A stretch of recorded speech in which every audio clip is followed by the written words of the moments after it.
in a na hin pui zing pa Krista chu na he chin hita ba soi sun na min thing lo pi o thang va un hat chung nung pa ka ba soi le thang va dia lo ma hi leng sao se leng le pa kai sao se pa ka lâu pi chung za bol dia lo pakai Krista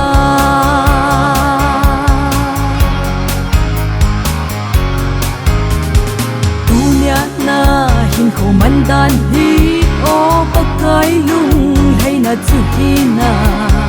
Krista in til pa bolding na Calvarian hadam ei chan ta soi sun na min thing lo pi o thang va un hat sum nong pa ka va soi le thang va dia lo ma hi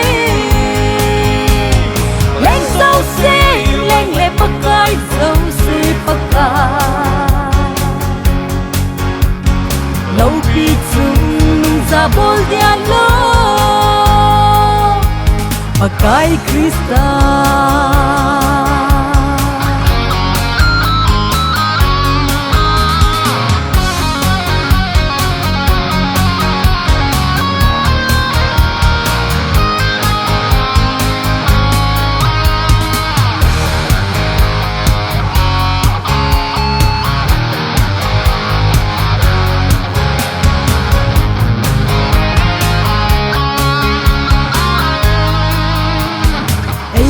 day a hin ko hi lo o Krista day na lama pui zi na to phat pakai zin ven ti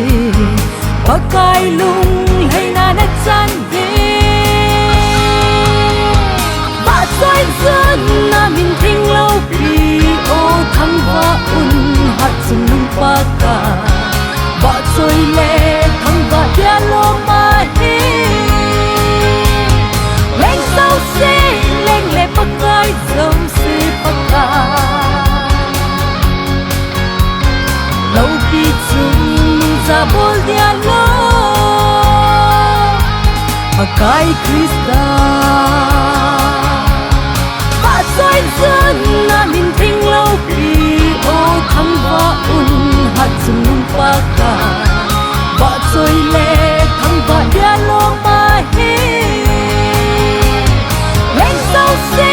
leng le pa kai sao se pa ka lâu pi chung za bol dia lo pa kai Krista